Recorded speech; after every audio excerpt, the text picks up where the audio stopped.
Assalamualaikum teman-teman semuanya, apa kabar? Semoga sehat selalu. Kembali lagi ke channel Icat.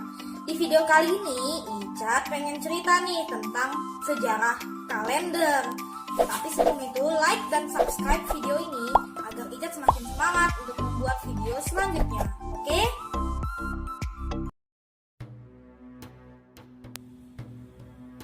Pada zaman kuno, orang-orang belum mengenal yang namanya penanggalan. Mereka biasanya membedakan waktu dengan beberapa peristiwa-peristiwa tertentu, seperti masa panen, hari libur besar, dan beberapa musim-musim tertentu. Oleh karena itu, manusia memang benar-benar membutuhkan sebuah penanggalan yang akurat atau kalender yang membagi hari, minggu, bulan, dan tahun. Bagi petani, kalender adalah sebuah alat yang sangat berguna karena itu bisa membantu mereka untuk mengetahui kapan waktu tanam dan kapan waktu panen. Orang-orang Mesir kuno adalah orang-orang yang pertama kali melakukan penanggalan dengan cara yang lebih tepat. Mereka sadar kalau waktu yang paling tepat untuk bercocok tanam adalah setelah Sungai Nil mengalami banjir yang meluap setiap tahun.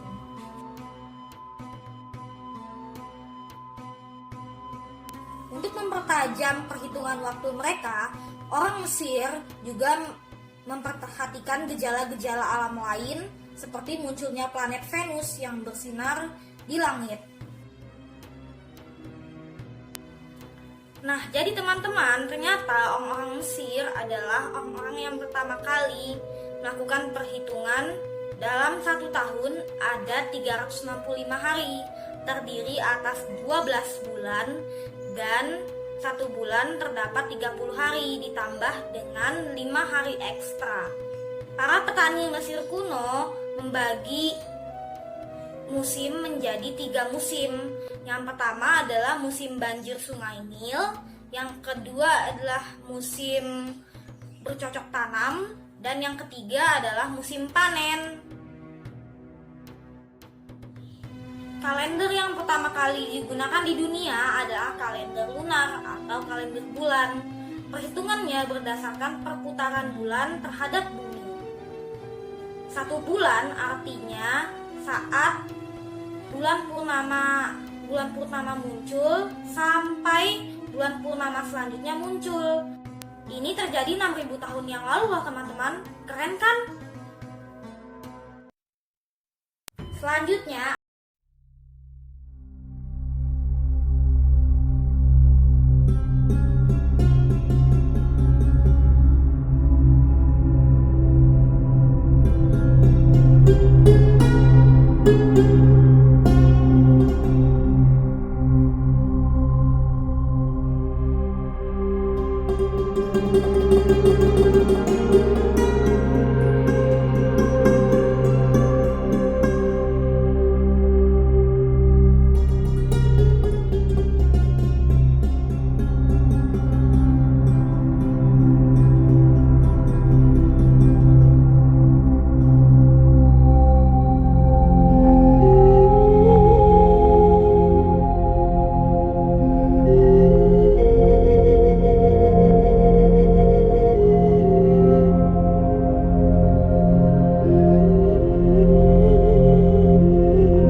kalender Masehi yang kita gunakan berasal dari kalender Romawi kuno.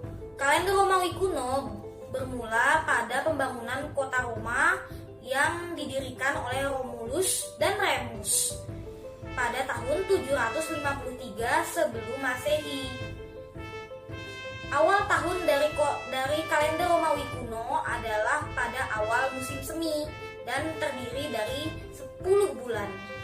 Bulan-bulan tersebut memiliki nama yang diambil dari dewa-dewi mereka. Pada tahun 46 sebelum Masehi, Kaisar Romawi pada saat itu, Julius Caesar, melakukan pertemuan dengan salah satu ahli astronomi Yunani yang bernama Sosigenes. Tujuan pertemuan mereka adalah untuk berdiskusi tentang sebuah penanggalan yang lebih akurat daripada kalender Romawi kuno. Nah, setelah berdiskusi panjang, akhirnya Julius Caesar memutuskan untuk mengubah seluruh kalender yang ada di wilayah Kekaisaran Romawi menjadi sebuah kalender yang memiliki sistem perhitungan matahari atau solar yang bernama kalender Julian. Kalender Julian menetapkan dalam satu tahun terdapat 12 bulan dan 445 hari.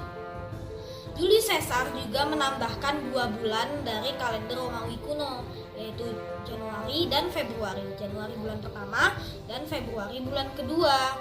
Selain itu, 1 Januari juga ditetapkan sebagai tahun baru mereka. Julius Caesar juga mengabadikan namanya menjadi nama bulan di kalender Julian, yaitu bulan Juli. Setelah itu, Kaisar Romawi selanjutnya, Octavianus Augustus, juga mengabadikan namanya dan mengganti nama bulan Sextilis menjadi bulan Agustus. Wah, repot juga ya kalau Kaisar Romawi semuanya ingin mengabadikan namanya menjadi nama bulan. Kalender Saka berasal dari India, lebih tepatnya pada tahun 78 sebelum Masehi. Raja Kaniska I dari dinasti Kusana lah yang menetapkan penanggalan Saka sebagai penanggalan resmi atau kalender resmi kerajaan. Kalender Saka terdiri atas 12 bulan. Satu bulannya terdiri atas 30 atau 31 hari. Gak beda sama kalender Masehi sih, tapi bedanya awal bulan dari kalender Saka itu di kalender Masehi sudah tanggal 20 sampai 23 bulan Masehi. Ketika agama dan kebudayaan Hindu masuk ke Indonesia, kalender Saka digunakan oleh beberapa kerajaan seperti Sriwijaya sampai Majapahit. Bahkan pergantian tahunnya pun mereka juga rayakan loh teman-teman. Ini tertera pada berbagai prasasti yang ada. Nah, sekarang kalender Saka ini masih digunakan oleh beberapa suku-suku yang ada di Indonesia, seperti suku Bali dan suku Tengger yang tinggal di lereng Gunung Bromo. Meskipun kalender Saka yang digunakan sudah diperbaharui. Next, kalender Hijriyah. Kalender Hijriyah atau kalender Islam menggunakan sistem perhitungan bulan atau lunar. Disebut Hijriyah karena tahun pertama kalender ini adalah ketika waktu hijrahnya Nabi Muhammad SAW dari Mekah ke Madinah pada tahun 622 sebelum Masehi.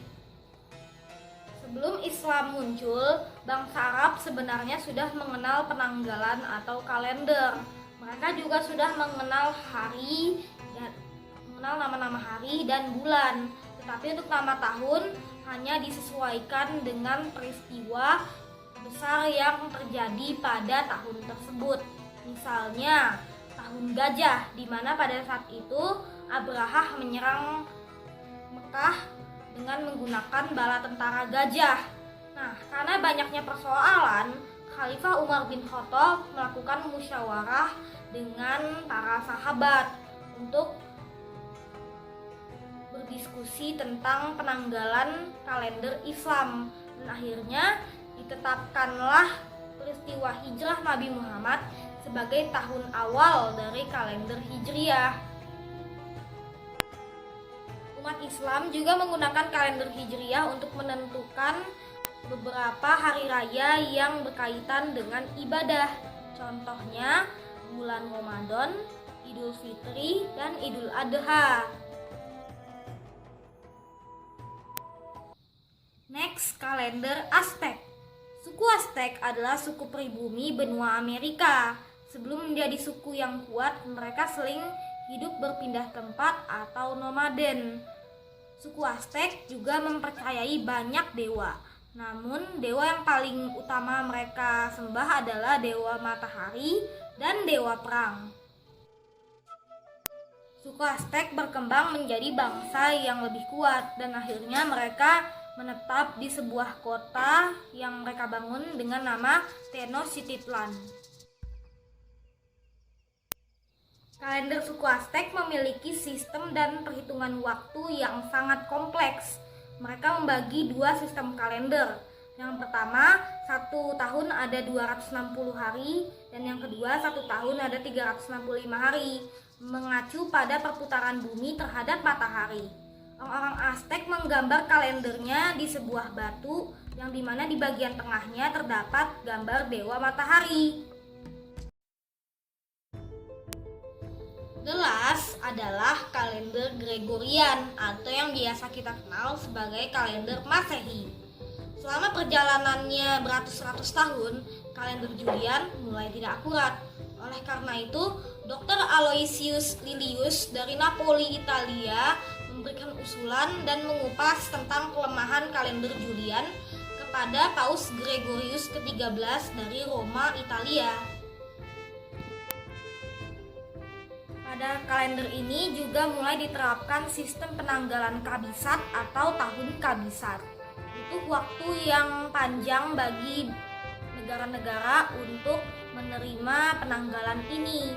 Dan akhirnya pada saat ini hampir seluruh negara menggunakan kalender Gregorian atau Masehi ini. Dan yang kita gunakan saat ini pun juga adalah kalender Gregorian. Nah teman-teman, itulah sejarah kalender yang ada di dunia.